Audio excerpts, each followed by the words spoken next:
Hello, everybody. Welcome. Welcome to weekly Q&A. This is the global community for adult survivors of complex trauma, childhood trauma in the form of abuse, any type of abuse. You're welcome here. This is where we've been showing up for about 4 years now. Every single week, we support one another. You send in your questions. I do my very best to answer them. This is not a place for crisis support. If you're in crisis for any reason whatsoever, I ask that you kindly step away from the chat box. If you are in crisis, please kindly step away from the chat box. Please reach out to Suicide Prevention Lifeline.org, crisistextline.org, Rape Abused Incest National Network, RAINN.org, or a number of different resources that are now being posted in the chat box, either right here or down below. Just click on the little button that says live chat and you'll receive the resources that you need. This is not a place for you to be if you're in crisis. This is peer support, trauma-informed peer support. YouTube is never a place for mental health care, medical care, or support of any kind. So please step away if you are triggered. If you're here in the chat box when you're triggered, it is very triggering for everyone else. And my priority is always the group here as a whole. And so I need you to choose to step away as soon as you realize that you're in crisis and not share everything about you being in crisis in the chat box. We will make sure that you have the resources you need to reach out and get the care that you deserve, but it's up to you to go get the care that you deserve and not stay in the chat box and trigger everyone else who's here to receive support. So we must charge ourselves with that responsibility every single week. We choose to show up, we choose to receive support, we choose to give support, we choose to be here, and we need to choose to step away if we're in crisis. All of us have been in crisis at one point or another. We've contemplated suicide. We've had suicide plans, or maybe we've not had a suicide plan. We're stuck in self-harm behavior, eating disorders, addictions. We're struggling with toxic relationships. We may be in a domestic violence situation. We may be spiraling, and YouTube is not the place for you to show up and receive care for that. It's a place for you to receive care when you're in a place where you can receive care and not need crisis support. So we're super glad you're here. We love that you're here. You've been showing up here, at least on this channel, for about 4 years now, and we love having you here.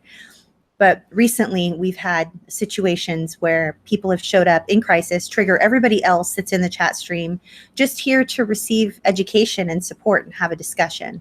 So step away and encourage others to step away and give them the crisis support information that we have in the chat box every single week. We have our amazing intern, Poppy, who is posting the crisis support information in the chat box right now for you. When Poppy was out, Shannon stepped in and she helped out and she posted that information. We also have Matt, who's here every week, and he's moderating comments, making sure that your questions get answered. And we have all of you guys. The reason that this channel even exists, the reason that we're able to help so many people is because you guys send in your amazing questions. And this week, we are answering 2 questions from last week. One is from Susan, and she says, I was triggered to frozen child part. How can I get back to adult self into executive functioning? And then Billy asked a question, what is helpful for when you freeze or you're overcome with self-hatred when working with your younger self? So we're talking about inner child work. We're talking about anyone that there's dissociation that goes along with this as well. I mean, when we're frozen in a child part, there is an element of us that is dissociated at that time. And if we're frozen and we're stuck, being in our trauma response mode of freeze means that we are frozen. We are either shock, we're experiencing dissociation, we're unable to move, we're in fear. We feel as though there is no hope. We don't know what to do in that moment. And then after that can sometimes come shame, or can come confusion or panic, the need to run, which would be like a freeze flee. the need to make everything better or to engage with a situation that could potentially be harming to us because we just need to make it all better. And that's a freeze fawn, right? That's a lot of us who are here on this channel. And then the need to stand up for ourselves or speak out against what's going on and fight for what's right. And that's a freeze fight. So it's important that we answer the questions that came in from last week. And then if you want to send in your questions for this week, I'm super excited to get your questions from this week as well. Let's see here. Thank you to I Still Found Hope. I Still Found Hope asked a question, sent it in. Thank you so much, Poppy, for letting us know. And then Holistic Recovery and Willow and Shannon and Hunter and Katie Lee. So good to see you, Katie Lee. I haven't seen you in a while. And then Vi. You all, thank you so much for sending your questions in already. I'm going to do my very best to get to every single one of them and answer them to the best of my ability. This conversation was sparked by one of our community members who sent a question in last week, which I think, let me see if I have the screen share from last week really quick. Oops, I hope. There, I don't want to I don't mean to.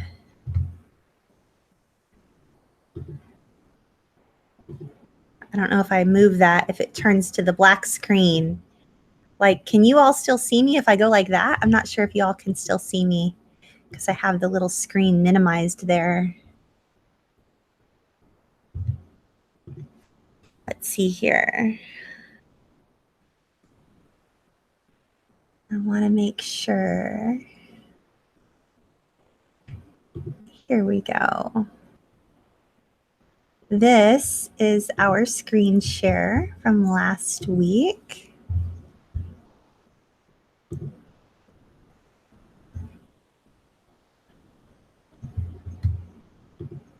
This is how the conversation began from this screen share last week. The video is linked down below in the description.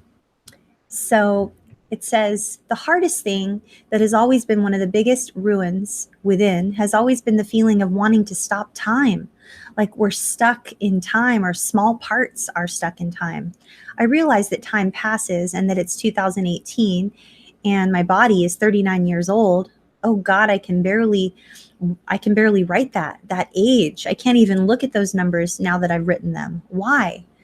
Well, because the small parts, the small ones within, get triggered and upset, and it spills over onto me. Any help to cope with the feeling of panic in regards to age and time passing? I can't understand why it's like that. I have a therapist, but we're doing groundwork, and wounded small parts don't trust her yet. But in you, they see Mama Bear. Thank you, hugs, gratefulness, and strength. Survivors align. So that's what that is what started this conversation, and what brought up the questions that you all are sharing right now, the questions that we're answering this week, that we're starting off answering this week, from Susan and from Billy, talking about being triggered to a frozen child part and needing to get back into executive functioning, meaning that we can tell that we're here in a small part, we're in a younger part. And what I'm referring to, if you're new to your recovery journey, if you Google the term internal family systems, or IFS, it is a modality that's used in trauma therapy by trauma therapists. I'm not a trauma therapist, but it's used by trauma therapists. And it talks about the different parts that we have inside. There's also a movie that was put out a couple of years ago, 2-3 years ago, called Inside Out, where there's the sad part, and then there's joy, and then there's an angry guy, and it was all about this little boy who moved, and there was a little girl, and there was depression, and there was sadness, and it was very, very, very well done. This animated movie called Inside Out. It was very, very, very well done. And internal family systems was a model that was research done for that. If we, as adult survivors of complex trauma, are able to admit, acknowledge, and understand that all it means, if we have child parts, in air quotes, it doesn't mean necessarily, I can't diagnose anybody because I'm talking from a lived experience perspective here on this YouTube channel, but all it means is if we're in a smaller part or we're feeling like we're stuck in like a younger place, what that points to 100% of the time is unprocessed childhood trauma. Okay? And if you are saying to yourself, but Athena, I've processed it all. I've been working on this stuff for 10 years. Why are they still showing up? Why are these younger parts of me? Why am I getting stuck in this small place? All it means is that we're not completely done processing the childhood trauma. Sometimes processing childhood trauma, it comes in layers. Remember, we used to refer to it as like a big pile of baklava, which is layered pastry candy, or like a layered pastry that's a Greek pastry, baklava, and then a big pile of spaghetti. And then you mix the big pile of spaghetti with the baklava, and you have layers of all of this phyllo dough, and you have all these different layers of noodles and sauce, and it's just a big, huge mess. That's trauma. So if we have certain layers of our childhood trauma that are unprocessed, it just means that we might have a little bit farther to go. And it doesn't mean we necessarily have a long ways to go. It doesn't necessarily mean that we have years or more decades to go, because we've already been working on it for decades. And it doesn't necessarily mean that if we're brand new in our trauma recovery journey, that we are going to have decades and years like everybody else has, because everybody's trauma recovery journey is different. So today, as we talk about being frozen in younger parts and getting back into executive functioning, and then the shame that comes along with not being able to remain our fully functioning adult selves, and just how triggering that can feel, and the self-hatred and the self-loathing that comes along with wanting to stay our fully functioning adult selves as often as possible. But because we have unprocessed childhood trauma, which you didn't bring on yourself, it's not your fault. You didn't traumatize yourself in childhood. You didn't abuse yourself in childhood. That was perpetrated upon you, which means the shame and the guilt doesn't belong to you. It belongs to someone else. It's easy for me to say I'm on the other side of the screen and I'm not living your life, but I am a survivor just like you. And I have unprocessed childhood trauma that I've been working on for 18 years. You'd think I'd be worked through it all by now, but I'm not. I'm not done yet, because there are still parts of me that show up depending on what's going on with my surroundings. If remember, the cumulative nature of trauma means that if I am struggling with something in the here and the now, and it causes me to feel unsafe or abandoned or fearful or angry or slighted or ignored or rejected, all these painful emotions.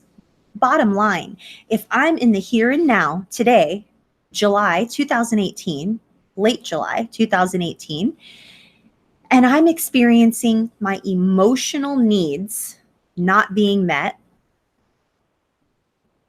I mean, anybody? Like, my emotional needs are not always met. It's a basic thing. I have emotional needs. We're humans. We have emotional needs. And if our emotional needs are not being met here and now in July 2018, if something happens, we have an emotional need to be accepted in the group, at work, on the team.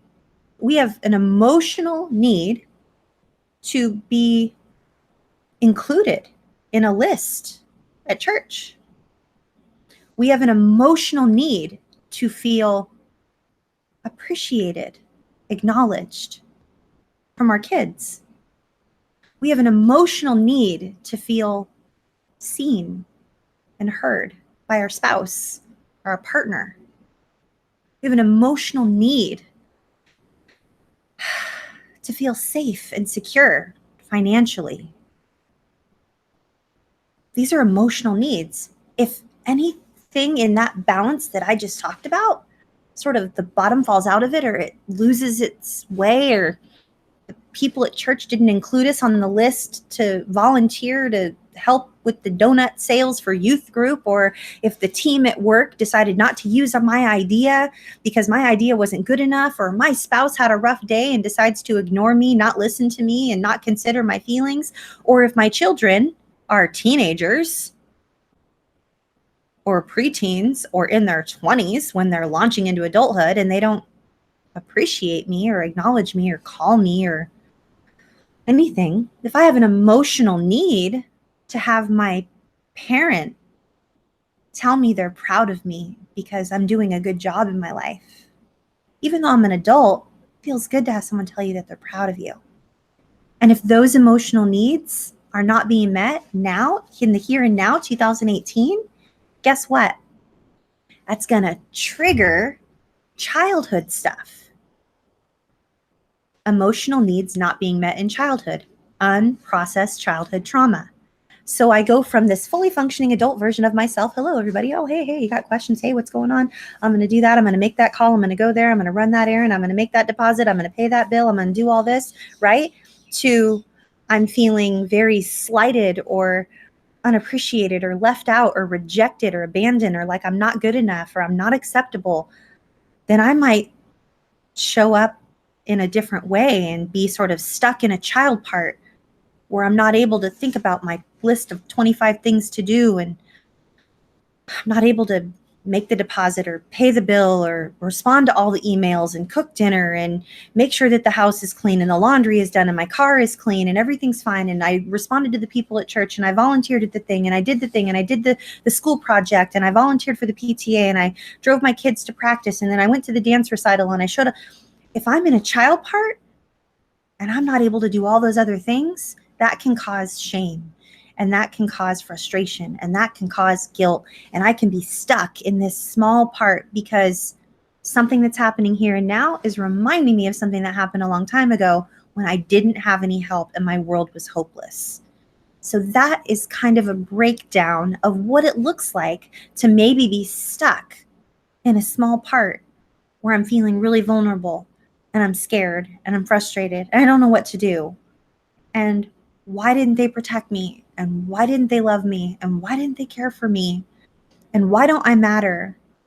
And why can't they just call me? And why can't they just include me? And why isn't my idea good enough?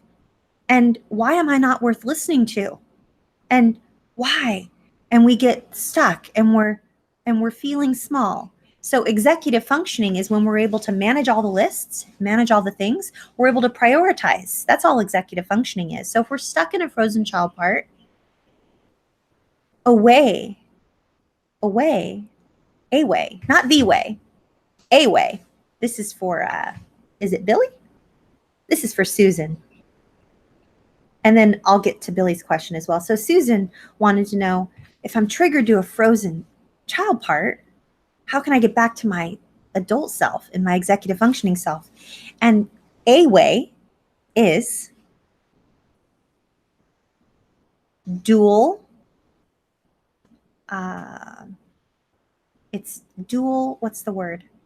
Not dual acknowledgement. Dual reality. It's dual something. Oh gosh, I'm forgetting the clinical term for it.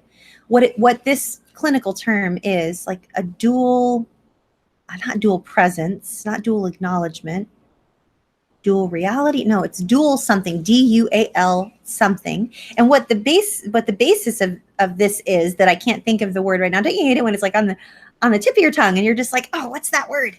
It's going to come to me at like 3 a.m. I'm going to be like, dual such and such. That's what it is.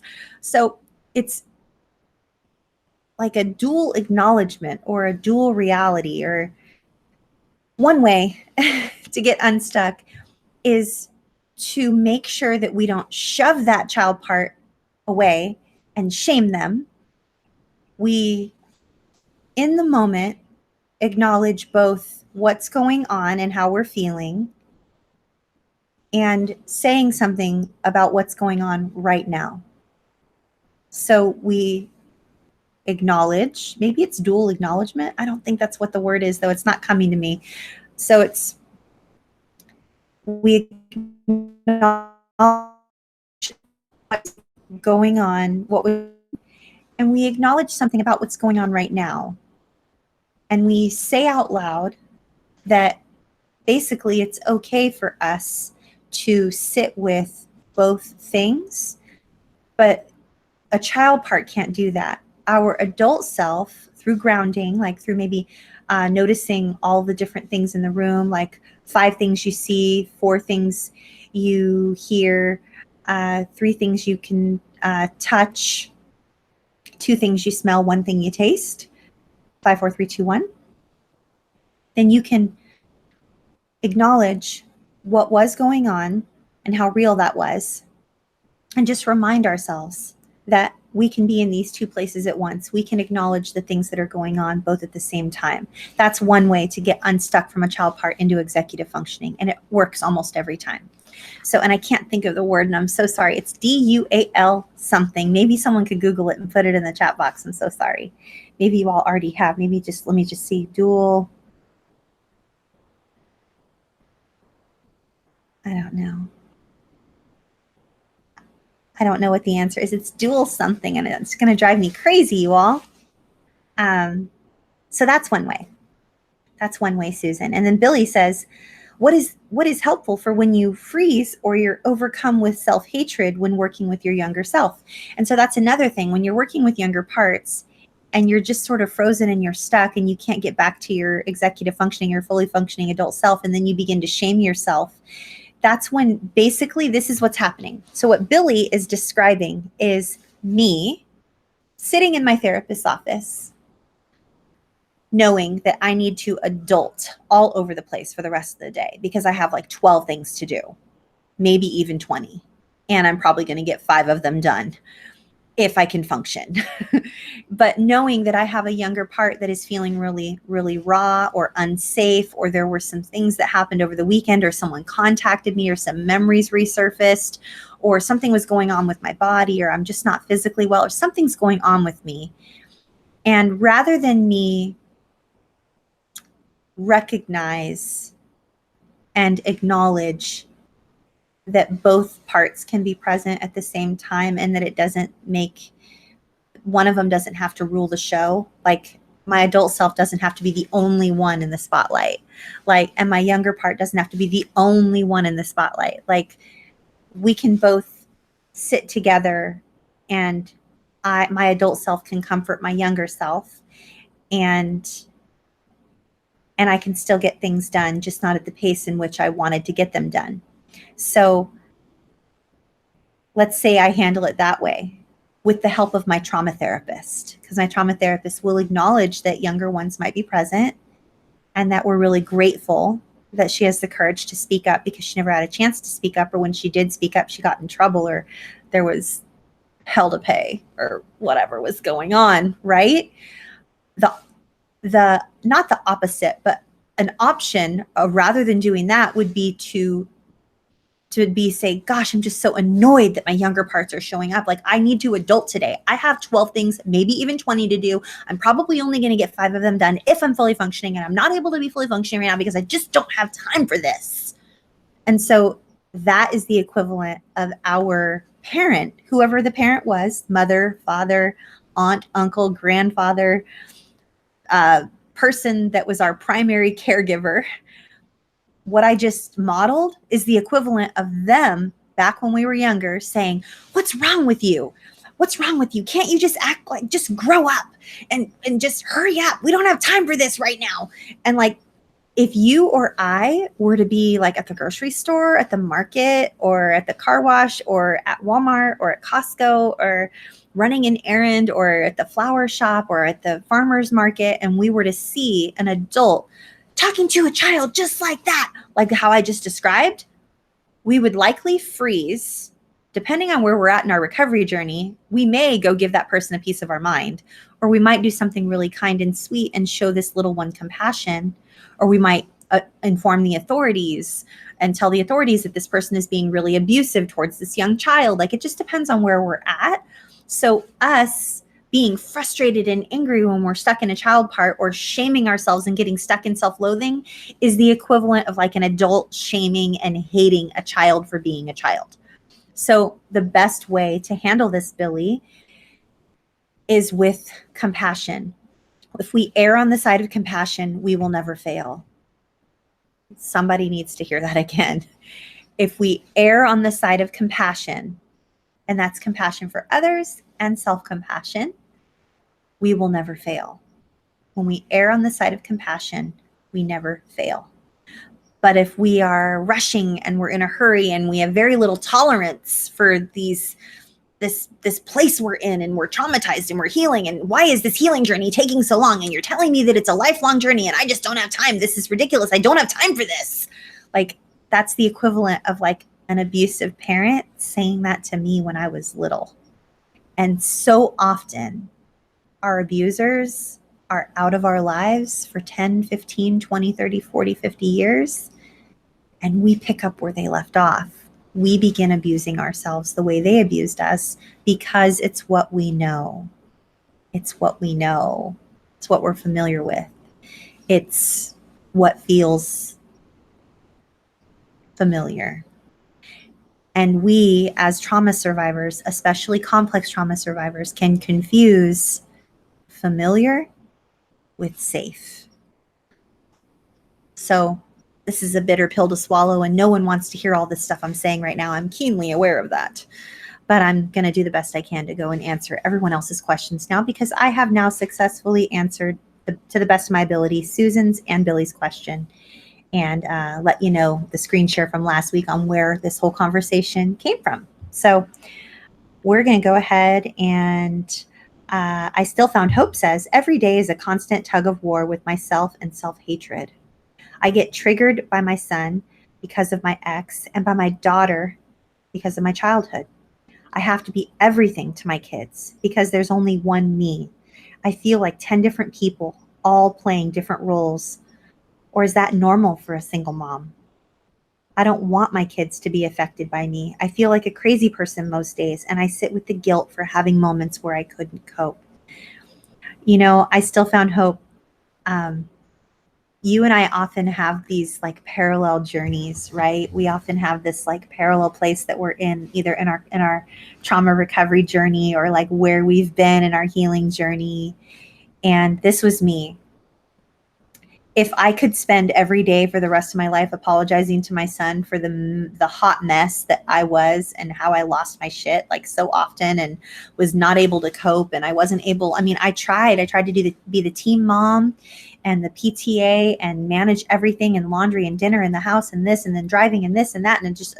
And I mean, I was a single mom, and like what you're describing and the level of self-hatred that you're describing and how you feel triggered, and it's just a difficult thing.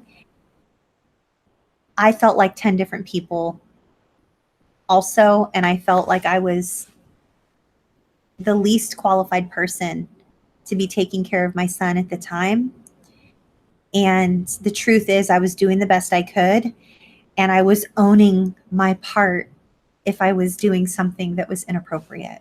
So if you rage out at your kids and you scare them, then it's important to apologize for it and to own it, age appropriately, of course. Like if they're, you know, if they're 2, then you would say, I'm so sorry. And you would give them a hug.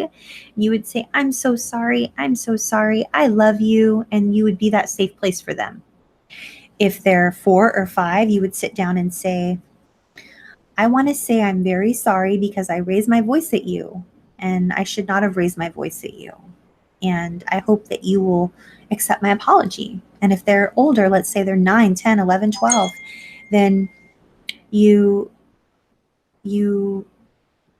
sit down and have a conversation with them, and you say, you know, I just want to share with you that I blew it. It seems like I might blow it every day, but this whole parenting thing is, I just haven't mastered it. I don't have it all figured out, and nothing I can say right now will take away the pain that I may have caused you by losing my temper with you, or being unkind, or being sharp with my tongue, or too quick with my words, or scaring you with what I've been going through lately, and I don't really know how to apologize to you effectively and appropriately, but I hope that someday you will accept my apology. I'm learning about anger. I'm learning about ways that I can help myself feel better so that I can be a better mom. Those are all conversations that I had to have with my son, age appropriately, of course. And now that he's in his 20s, we've had heart-to-heart conversations where I just basically say, you know, I was so fucked up. And I didn't know what I was doing. And I really sucked at a lot of what I did as a mom. And I'm sorry. And someday you might be healing from things that happened when you were younger, but I just want you to know that I'm taking every step I possibly can to be the best mom I can to you now, even though you're older. And my job now has changed. It's not my job to care for you and to provide for you. It's my job to be here for you as a confidant and a safety net for when you need a place to feel safe or to fall back on, or you need advice, or you need love. And I'm doing all I can to not only make up for all of my shortcomings, but to be that strong person for you now. So, and those conversations that I've had with my son, both all that I just described, you know, when he was 2 and I said, I'm sorry, and I just gave him a snuggle, or, you know, when he was 4 or 5, or when he was 7 or 8, or when he was, you know, 11 or 12, or, you know, a teenager, or, or now that he's in his 20s and he's married and, you know, he's in and out of the military and pursuing a degree and, you know, I mean, we're adults now. And we have, you know, we can basically just be like, wow, like I totally blew it. I'm so sorry. And I love you. I love you so much. And I wished I would have done things different, but I didn't. So I'm doing all I can now, though. And that can't really make up for all the things I did, but I own it. I'm owning it. I'm not going to blame my parents and blame my grandparents and blame my heritage and blame the weather and blame the government and blame my job and blame the system and blame the bank, blame the mailman. My check's not in the mail. Nothing's come. I'm not going to do that. It's me. Yeah, I have extenuating circumstances, but it's my responsibility to show up as the highest and best version of myself for you. And that's my commitment. I'll continue to do that as much as I can. So those are hard conversations to have. I won't lie, you guys. But you know what? We're strong. We are strong and we are resilient and we're doing the best we can. And we're going to continue to heal. And hopefully our children will someday understand life's not easy. You know, they're going to come across trauma as well and difficult situations. And hopefully someday they'll look back and go, I know that it wasn't easy, Mom. And I really hated you for a while and was unkind and really just mad, but I do love you, and I think I might get it now. I kind of get it, and I don't really know what you went through. I didn't live your life, but I'm glad I have you in my life now, and I hope we can, you know, build a relationship now based on now. So that's the best case scenario, you guys, that we would be acknowledged for what we're doing and forgiven for what we've done, and build a relationship based on now moving forward with discernment, of course, and making sure that we're surrounding ourselves with safe people and we have healthy boundaries with ourselves and with others, and we're getting the help we deserve, you know, mentally, emotionally, physically, spiritually, financially. Like, we need to make sure that we're being responsible in all those ways: mentally, emotionally, physically, financially, spiritually. We need to be responsible. We need to own this is our life. We didn't have choice when we were children. We were not empowered when we were children. Power was taken from us and lorded over us, and horrible things were done to us. But now we're adults, and we get to take our power back and take our life back and make choices now and choose to help others and do the best we can. So that's the best case scenario. Holistic recovery says, how do we unfreeze our child parts that were traumatized sexually so we can participate in a safe sexual relationship with our significant other or spouse? Such a good question. Holistic recovery, thank you so much for that question.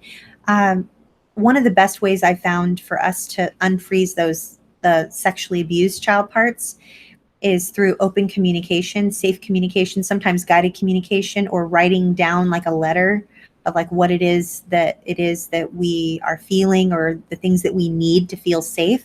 If we're able to communicate what we need to feel safe to our partner, and they're able to understand that there's trauma involved, sometimes this needs to involve a therapist. Sometimes this needs to involve a trauma therapist or someone who's trauma informed. Or if your spouse is open to it, watching different videos that are educational, perhaps reading a book. This is a book.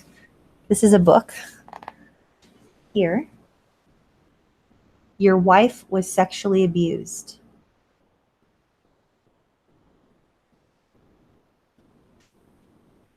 John Courtwright and Dr. Sid Rogers, with discussion questions. What to do when you find out your wife was sexually abused.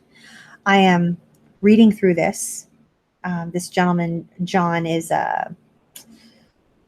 he's not a pastor or anything. He's just like a corporate executive.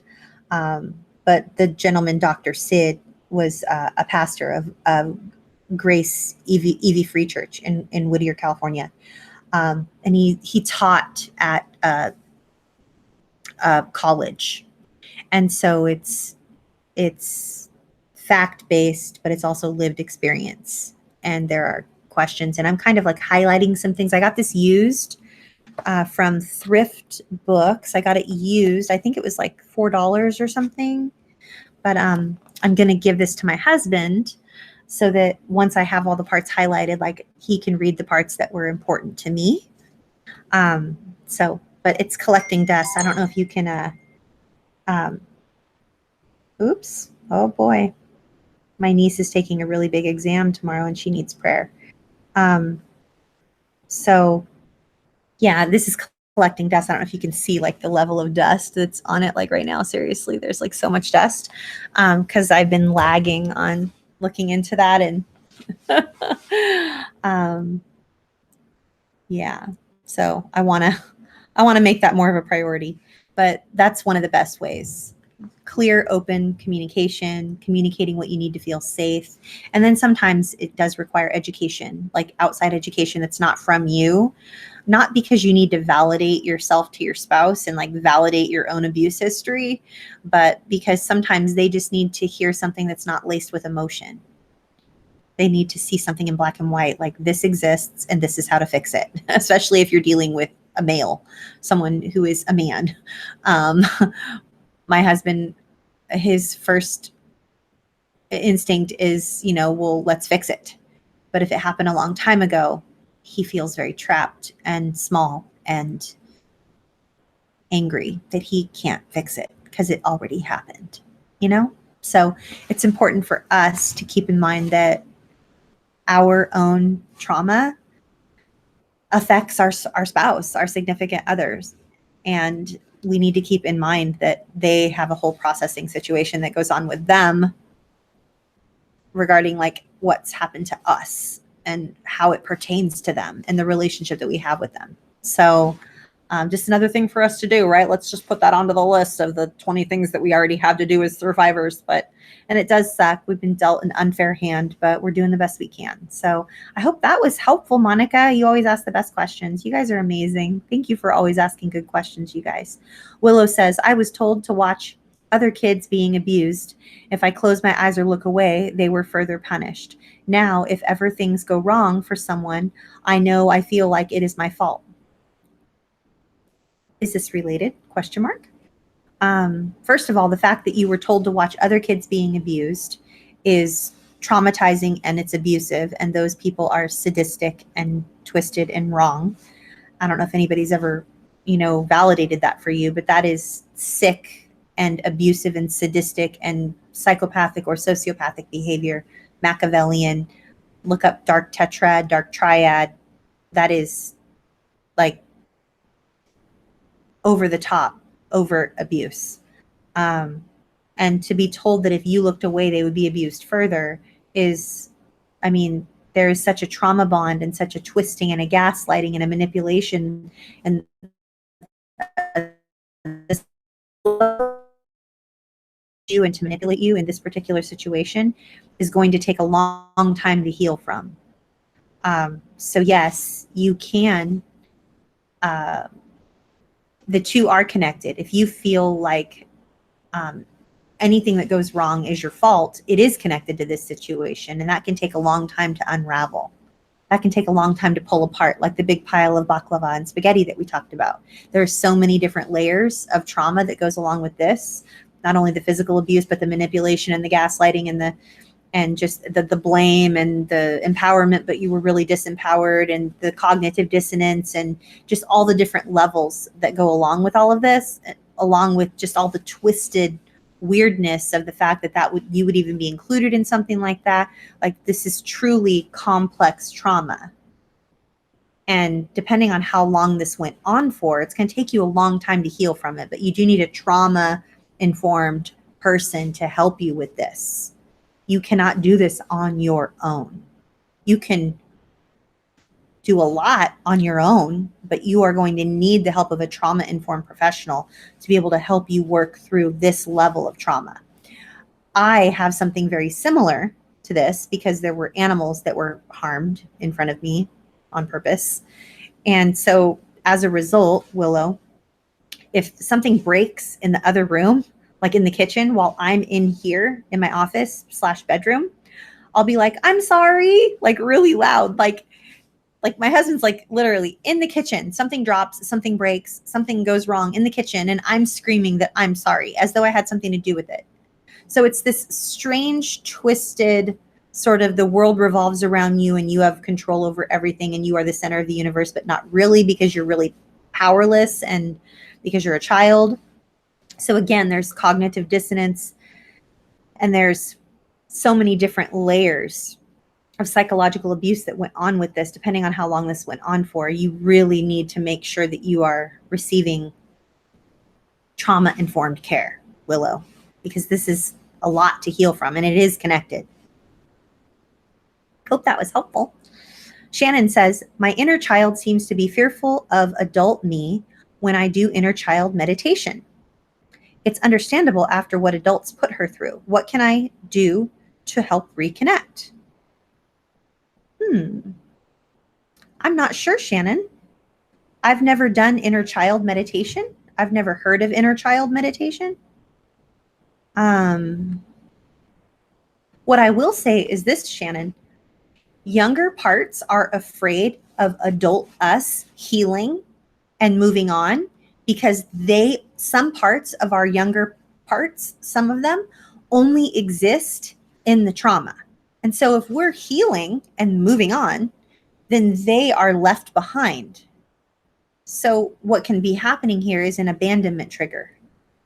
If we're adult and we're working with a trauma therapist and we're doing all this inner child work and EMDR and IFS and maybe somatic experiencing, maybe non-dominant hand exercises or expressive modalities, whatever it is that we're doing, even the different, like there's like theater, interactive theater modalities as well, like experiential, what's that experiential modality that involves acting? Like people they represent the perpetrator and they walk in the room, and then we do like empty chair work. I forget what it is. They do it at a lot of trauma weekends, like trauma practice weekends where you go and you heal childhood trauma. And I'm trying to think of what the modality is called now. But Shannon, what can be happening here is that you have certain younger parts of you that literally their only existence was the trauma they experienced. They didn't exist beyond trauma.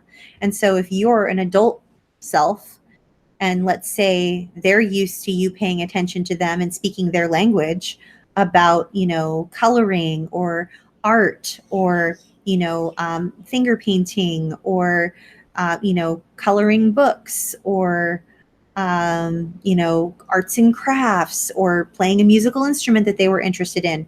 And then all of a sudden you're healing and you're an adult self and you're moving on and you're moving past those things. And those things are not like implemented into the life that you're continuing with. Then your younger parts can feel very, very, very, very, very violated and like terrified that you're going to leave them and then they're going to cease to exist. They will just die. And so that could be happening, but I don't know enough about the situation and I've never ever done or heard of inner child meditation. So I don't know if that was helpful, but I hope it was. Hunter says, hello, Athena. Hello, Hunter. I'm always so happy to see you. I have frozen child parts that suffer from nyctophobia. How do I thaw them out so they can realize that not every dark place contains sexual horrors? Well, I don't know what nyctophobia is. I'm so sorry that I don't know what that is, Hunter.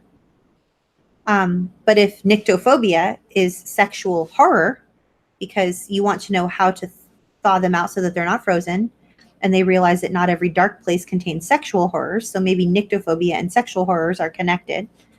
This is going to take some time, Hunter, and it's going to take a trauma therapist, like a trauma-informed person, to be able to perhaps facilitate and hold that safe place for adult you and the trauma-informed person and your younger parts to actually like be together so that they feel safe. Because the whole point is that when we heal that attachment trauma that we might have, or that childhood trauma that we have, whether it's attachment trauma or childhood sexual trauma, which is what you're describing, the whole goal is for those fragmented parts of us to be eventually be integrated. And in order for them to be integrated, and for us to all operate as one system together rather than a fragmented system where younger parts are showing up and we're trying to adult, but we're feeling frozen and all of that, they need to feel safe with us, adult us. And in order for younger parts to feel safe with adult us, we have to be doing everything we can to be healthy and feel safe as our adult selves. So the first question I would ask you, Hunter, if I was someone that was working with you, would be, tell me some things that you do, Hunter, that you do intentionally to feel safe in your own body or in your own environment as an adult. What are some things you like to do? Do you burn a candle? Do you have certain scents that you like? Do you have certain clothing that is your favorite? Do you like the room organized a certain way? Do you like there to be a creative space? Do you like things to be neat and tidy? Do you have certain types of food that are your favorite foods? Do you have a system in place so that you make sure that, all of your bills are paid and food's in the fridge and you're safe. You're safe and you feel like you're doing all you can to feel good in your body as an adult. Because as we do those things and we establish and maintain very healthy boundaries with ourselves and with others, and we eliminate toxic people from our lives that are invalidating or unsafe or that don't believe us or that cause us to feel less than, then if we don't do those things, then our younger parts are never going to feel safe with us, because we're not even as safe in our adult selves, let alone our younger parts feeling safe with us. Like we have to become a safe person for our younger parts so that we can integrate eventually, because that's the goal. So I hope that makes sense, Hunter. These are such great questions, you all. Oh my goodness, guess what? Oh no, that can't be it. There we go. I'm like, is that the last question? I can't find any more questions. We have 1, 2, 3, 4 more questions. I'll do my very best to answer all of them. Heroes Don't Wear Capes says, being the quote unquote favorite in context of abuse means that I still struggle today with attention. If I'm singled out in any way, I tend to spiral into self-sabotaging cycle. Any advice? Yes, heroes don't wear capes. I struggle with the same thing. In fact, I hid for 40 years. I didn't show myself to the world like in this way until I was 40. Because I was terrified of being seen. Anytime I was ever seen, my narcissistic parents felt threatened by me, and therefore they would embarrass me, humiliate me, or punish me for being seen and showing them up. And so what we need to do in order to feel safe in our bodies, heroes don't wear capes, is we need to keep a journal, a list of ways we showed up in the world that didn't end up in pain, abuse, or catastrophe. And the more we write down the wins, even if it's just one a day, like I went to Starbucks today and I ordered a latte and I asked for 3 pumps of hazelnut and I received 3 pumps of hazelnut and I was not glared at. I didn't get hit by a car on the corner to scare me or harm me, and I made it home safely. And I was able to feel safe for 15 minutes while I was drinking my latte. Like, we need to make a list. Like, it helps if it's in writing, even if it's on the notes app in your phone. The notes app is this one here, the yellow lined app. I hope y'all can see that. That one right there. Or you can actually write it down in like a journal. And the more we make a list of ways we've showed up in our lives on a daily basis that didn't end in catastrophe or abuse or scapegoating, then the safer we will begin to feel, and the less we will self-sabotage. Because otherwise we will continue to sabotage ourselves into staying stuck, because putting ourselves out there is terrifying. So it's not a perfect science. Heroes don't wear capes, but it does work. Katie Lee says, I tend to become frozen in the preparation part of goals. Is this related to frozen inner child stuff? Ooh, you know what I think, Katie Lee? I think that this is self-sabotage. I too become frozen in the preparation part of goals. And I know that it has to do with me being scapegoated, blamed, and abused for shining when I was younger. Katie Lee, if you were raised by a narcissistic mother or father, or you had narcissistic siblings or toxic individuals that couldn't stand you to succeed, and if you ever shined too brightly, they would make sure that they dimmed you as quickly as possible, then that's what you're experiencing now. And that's the frozen part of preparing for goals, of actually shining or doing something good. So it's kind of linked to kind of a self-sabotagey feel, because it's very traumatizing to be raised around toxic siblings or toxic families of origin that can't stand to see you shine or succeed. They just want to tear you down, but they hide it and do it in covert ways. Like, I'm so proud of you. But yeah, at the same time, they make sure that you're late to practice, or that you're late to recital, or like they just do things to completely fuck you over. And then but they're like, oh, I'm so sorry. Oh, you poor thing. I'm here for you. I love you. Like, it's such a mind screw. So if any of that resonates with you, that could be what that is. And if it doesn't resonate with you, then we can talk further about it next week, or you can email me, info@cptsdfoundation.org. Oh, by the way, if you want to have conversations about stuff like this every single day, I have daily recovery support calls. You can go to cptsdfoundation.org and you can click on daily calls and learn about what it is that we're doing. It's amazing. We have such an awesome community over there. And we also have, that's not free, that's $50 a month. But if you want free support, we have free groups over on Facebook. And you can email Lisa at cptsdfoundation.org. And she will start the vetting process and get you plugged into some groups. We have one for ladies. We have one for ladies and gentlemen. We have one for LGBTQI community. If you resonate with that community and you relate, and that describes something that you identify with, or if you are healing from narcissistic abuse, we have a group for people who are healing from narcissistic abuse. And yeah. It's a really great community, great resource, and everyone's very loving, and no one will ever invalidate you or be abusive toward you. You'll be able to heal. So Vi says, hi, Athena. Hi, Vi. I oversee 9 employees that often share personal stuff with me. That can be triggering. Executive functioning ceases. I can't just walk away. How can I bring myself back to now? Again, I think it's that dual reality that we need to acknowledge the dual existence of, I feel myself being frozen right now. I don't really have time to be frozen right now because I need to be in my adult self, but I don't want to be unkind to my younger parts because I care about them and they're trying to give me a message. They're trying to help me right now. So if I can simply let them know that I care and that I hear them and that I will spend time with them later and we will work through this. Right now, I need to help these people that I need to help right now. And just acknowledging, like, right now in 2011, at such and such a time, on such and such a date, I am safe in my body.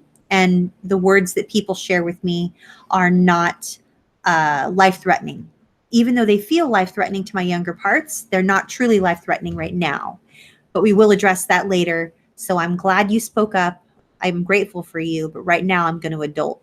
And eventually, like, that may feel like a lot, Vi. That may sound like a lot. That may seem like, gosh, ain't nobody got time for that. Hello, I got people in front of me. They're going to think I'm nuts. Like, all that can just be an inner dialogue. And eventually it will just be a,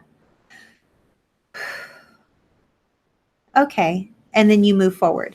Like, it took a while for me to say it all, right? Because it was like the first time I said it all to you.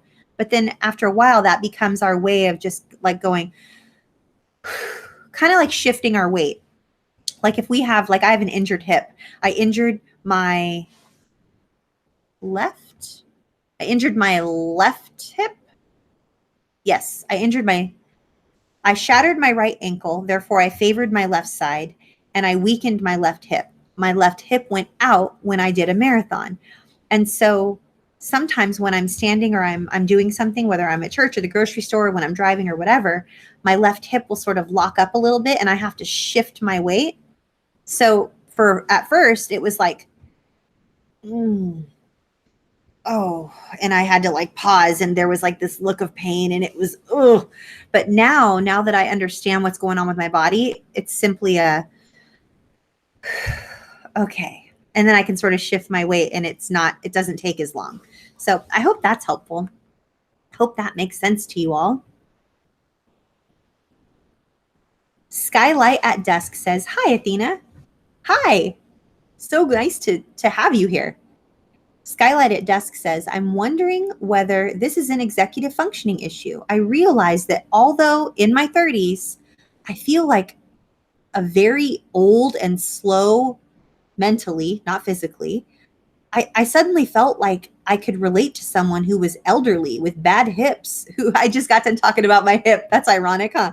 Who has bad hips, who could no longer walk as fast. That's so interesting that you should say that. I don't know that that's an executive functioning situation because it doesn't keep you from being able to prioritize or like keep it together and do all the things on your list, which is executive functioning. But what this does bring up for me and what it might be is the toll that trauma has on your body. And I don't know your trauma. I don't know you or your trauma. So depending on how long your trauma took place, how long your abuse took place, and the toll it had on your body. And I'm not talking only stuff on the ACEs test, aces2high.com, adverse childhood experiences. I'm not talking only ACEs, which are directly correlated with heart disease, diabetes, cancer, high blood pressure, you name it. But I'm talking about covert abuse too, psychological warfare, manipulation, gaslighting, quid pro quo, blaming, shaming, withholding of love, emotional needs not being met, the crazy making and the confusion of all of that. Depending on how long that took place, your body could just be exhausted. And the pain you have or the trauma that you endured could manifest itself in different ways. I often feel very like my son has told me from the time he was 5 years old that I'm a young old person.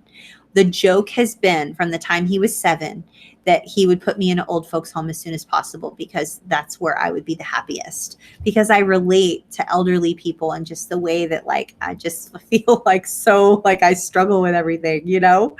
And the fact that he was so young and like to this day I have this message from him on Messenger for my birthday. You got to hear this. This is hilarious. This is for my birthday, like a couple years ago. And he mentions the old folks home. This is a 3-minute message. So if you're like, I'm wrapping up, this is it. Reach out to me. I'm going to just play this for anyone who's interested, but because it's on the topic of what you're asking about, Skylight at Dusk. But for those of you who are busy and you got to go, it's okay. I'm just going to play a message from my son that relates to this. If you want a free group, Lisa at CPTSDfoundation.org. And if you want to get into a community where you receive daily recovery support, daily reminders, daily, you want to heal on a daily basis with people who are safe and you have all you need so you can heal. Now, we're not trauma therapists, it's peer support. And there are practitioners there, but it's trauma-informed peer support. Then go to CPTSDfoundation.org and click on daily calls. But for those of you who are still here, for like the 40 of you who are still here, this is from my son wishing me a happy birthday a few years ago. And he talks about the old folks home. So listen to this. Happy birthday to you. This is he and his wife. Happy birthday to you. Happy birthday, dear Mom. Happy birthday to you. And many more. Happy birthday! Your 46th day! One step closer to that beautiful retirement home you love so much. All kidding aside, though. Happy birthday, and give me a call later today if you want to talk. I will be at home viciously studying for my biology exam tomorrow all day. So, yeah, give me a call. If I don't answer, I will call you back, and we might end up in the phone texting, but hopefully not. I love you. So that's basically it, you guys. Like, seriously, like the joke has been from like the beginning of time, the joke has been the old folks home. Like, it's seriously been the joke from the time he was a kid. Because I have identified with old people and the way that I feel like I'm just like this old person that's young. Like, and I know now in my 40s, I'm going to be 45 this year. 45? 45. I'll be 45 soon. That it's directly connected to my trauma. It's directly connected to complex trauma, because complex trauma ages you. Like, if you look at like even those MRIs, right, of like the abused child's brain versus the child's brain that has healthy attachment, the abused child's brain, there's like rotting and like the neural pathways, it looked like, you know, there's things missing, and the brain, our prefrontal cortex was like literally soaking in a toxic soup of cortisol and adrenaline and just, it's just not healthy for us to be stuck in fight, flight, freeze, or fawn for long periods of time, because the body wasn't meant for that. It was for a jolt, a burst of energy to get away from the lion. But if you live in the lion's den and you are in a constant state of hypervigilance, it ages you. It ages you. It causes autoimmune disease. It causes obesity, heart disease, cancer, high blood pressure, so much, you guys, so much. So that could be worth looking into. If you go to acestoohigh.com and look at your ACEs score, and then there's a spot on that website that'll give you your resiliency score, because that's important. So, yeah, I hope that was helpful. I answered everyone's questions. Yay! And I only ran like a couple minutes over. So, you guys are the best. You guys are amazing. I have like a ton of errands that I have to run, and I have a client call in less than 2 hours. So, but I just love you, and I'm so grateful that I get to just be a part of your lives and that you guys are a part of my life. So if you want to do this more often, go and check out the link to daily calls on my website. I'm so excited that it's actually a thing. We're actually doing it, and it's just wonderful. And there's a calendar on the website as well, so you can see all the topics that we talk about on a daily basis. So click on cptsdfoundation.org, click on calendar, so you can see what we're doing. And then again, like there's a ton of free support as well. So email Lisa at cptsdfoundation.org if you want to get plugged into a free group on Facebook. Otherwise, I'll be right back here every Monday, 6 p.m. Pacific, 9 p.m. Eastern. You guys are the best. I'm so grateful for each and every one of you. And I look forward to seeing you in a week or hopefully sooner. Okay. Bye, everybody.